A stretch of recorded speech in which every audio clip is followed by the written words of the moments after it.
they put together their plan. They start moving towards that building. They had to be flown in. They did an offset infill. They had to walk several miles to get there, or as Army guys say, several clicks.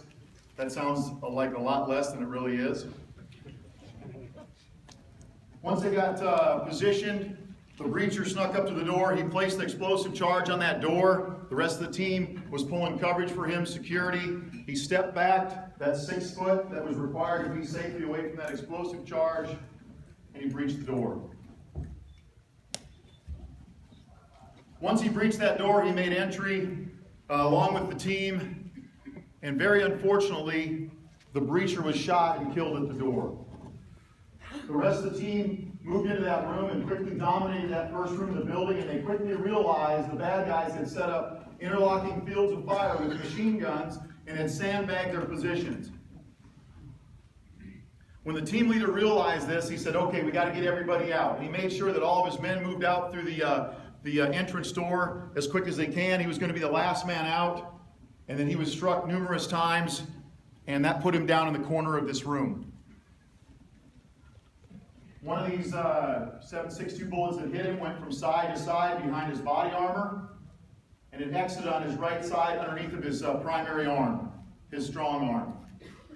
Under that arm, he had several pouches that contained blasting caps and some explosive devices that we use to ignite our charges, so his arm was pushed down against that when those went off, tamping that charge. It almost severed his right arm. You waiting on me for something? Oh. Am I good? Okay. You're scaring me, bro. You don't want me to get scared. All right. Sorry about that. Guys sneak up. Watch it. You walked right up here. I'm like, what is going on? So he's down in the corner of this room. He realizes what's going on with the interlocking fields of fire. Now his right arm is taken out of the fight. He can't get his primary weapon back into the fight. He carries his pistol in a chest rig on the outside of his body armor, and he's got it very well secured because it's a backup weapon system. It's not something he's going to get to very quickly. He tries to disengage the fast flex buckle or the side release buckle to get this pistol out of the holster, and he can't make it happen. He's a quart low on oil there by this time. Things are getting a little hazy, but he can't get that pistol out of that pouch. As luck would have it, he carried 2 fragmentation grenades in both front pockets, 1 and 1. For years he did this, and we all kind of laughed about that, because why would you carry fragmentation grenades in your front pockets?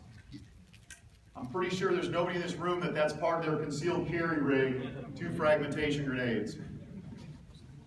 So he reaches in his left front pocket, he pulls his grenade out, he grabs a hold of the tape that he's put in place to keep the spoon there as a safety. He pulls that off with his teeth, and then he looks at the grenade and realizes that the only way he can pull that pin is by pulling with his teeth. Yeah. And John Wayne, just so you know, was fake. How you been? Good. That's why I set up. Yeah, I was going to say, I got to watch this guy. Hey, so right now, this guy and this guy are the 2 people we got to keep a sharp lookout on. So he actually got that pin pulled with his teeth. He flipped the safety off on the grenade, and he rolled it around the corner where the bad guys were at. And then kicked the grenade back in his direction.